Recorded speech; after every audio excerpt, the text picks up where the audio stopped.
What's going on, U.S. history kids? Here with another video. Today we're going to focus and look at the United States involvement in World War I. We should be covering from slides 13 to, I believe, slide 23. That's where we're going to be going today. Okay, so let's get into it. Let's talk about this kind of reminders here of kind of what's going on, just to keep you guys still in the loop about where we're at, right?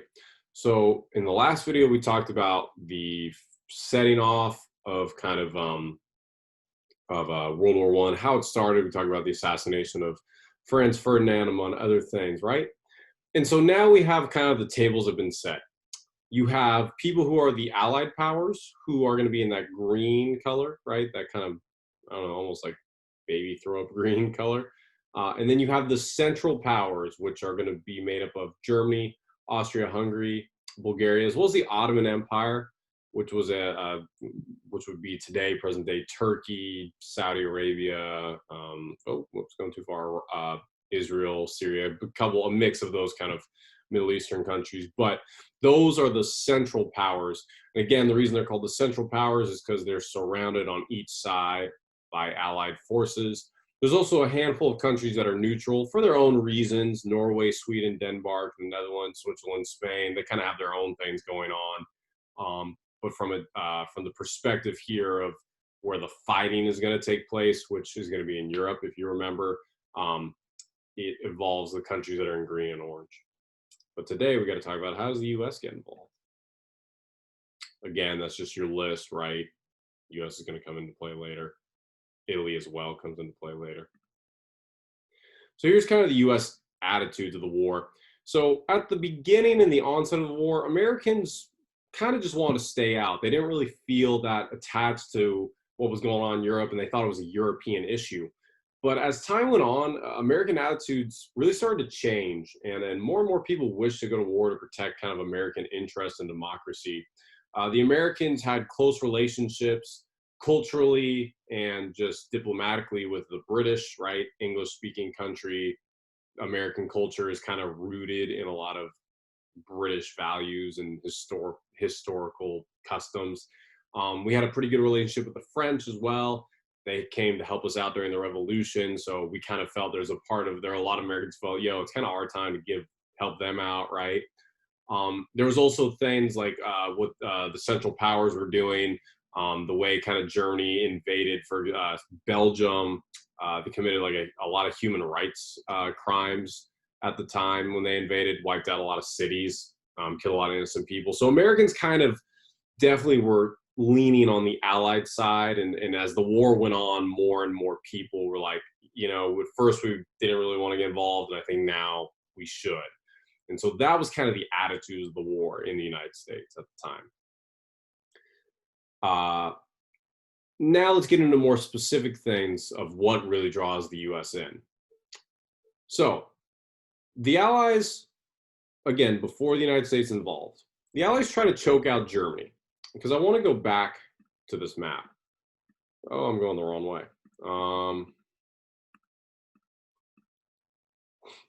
So if you notice here, the Central Powers, if they're surrounded on each side by Allied forces, that means their ability to obtain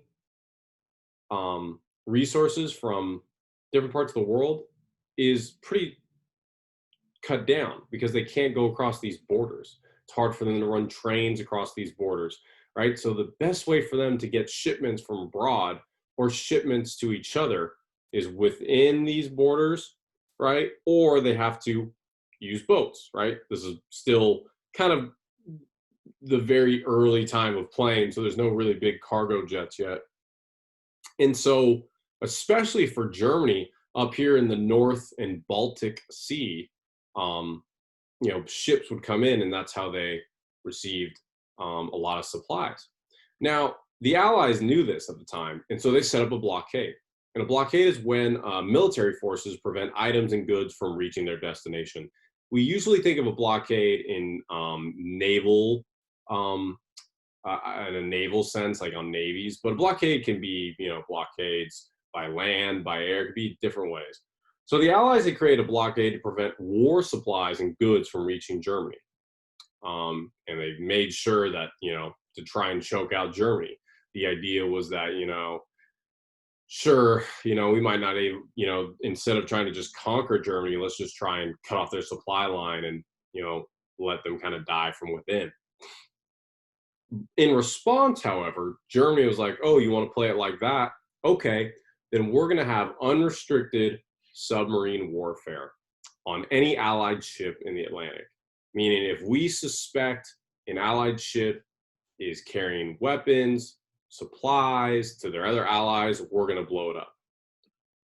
So anything that was kind of in this area, that dark gray, the darker blue area, excuse me, was kind of the zone, right, of where the German submarine, they're called U-boats, were targeting, right?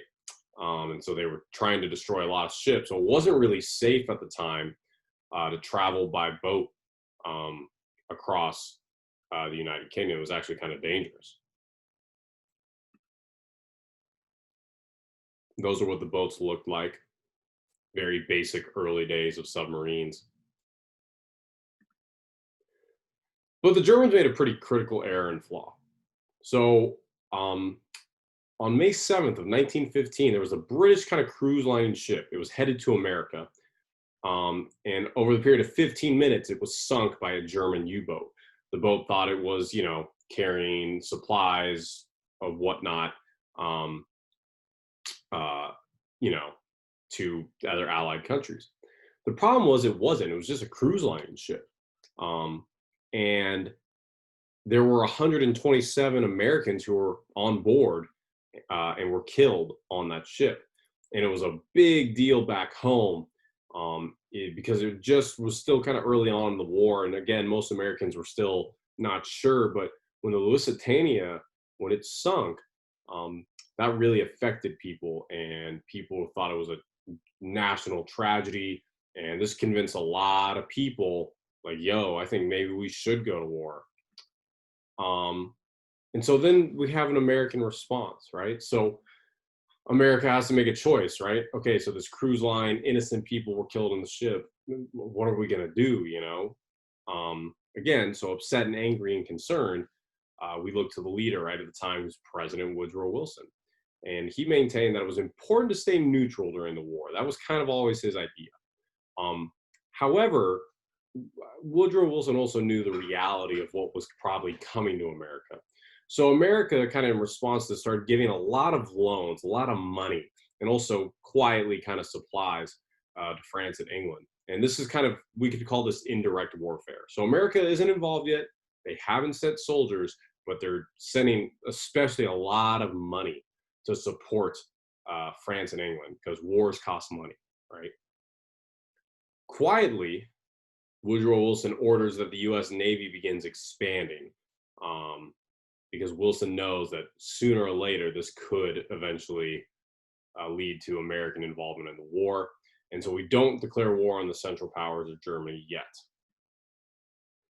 But time goes on, and then we get the next kind of really big event. And this is the one that really is the last straw for Americans, that leaves America no choice to join the war.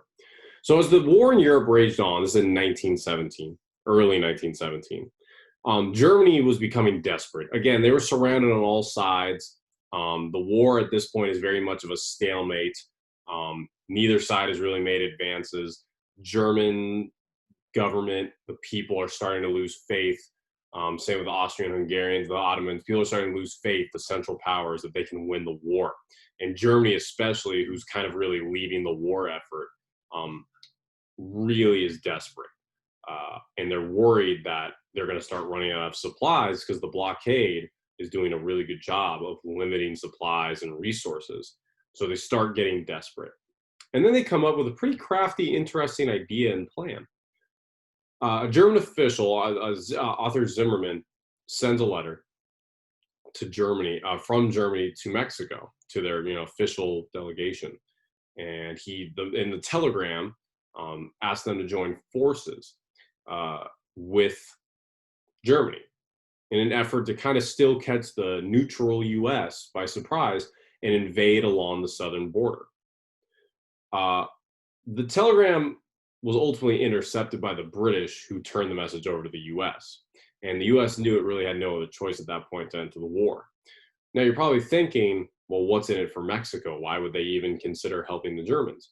Well, if you look here on the map, the areas that are in dark green is what was proper Mexico at the time. The areas that were in light green is what Germany would promise to give back to Mexico had Mexico and Germany been successful in invading the United States. So the concept was, hey, Mexico, we can let you reclaim some of your land, because there were people at the time, right, who were still alive, who remember when that part of the those, like, the green shaded or even the red outline, which used to be all of Mexico, when that used to be Mexican land before the Mexican American War. There are a lot of people living in Arizona, New Mexico, and Texas that remember what it was like.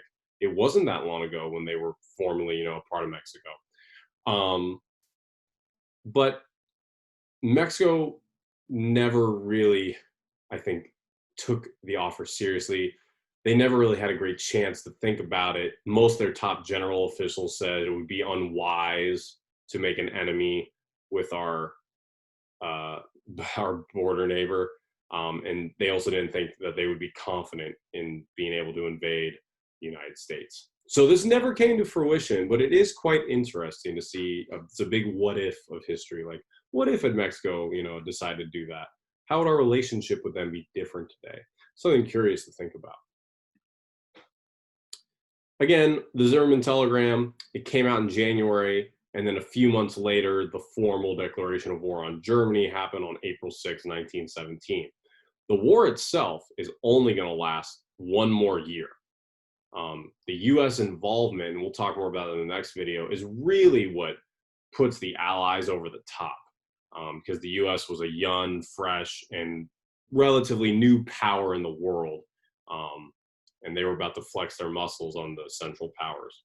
Just quick thing to note, the telegram itself was a coded telegram. You'll notice that it has a series of numbers. And so the code had to be broken by a code breaker, right? And we'll read the actual translated code in class on for some of you Monday and some of you on Tuesday.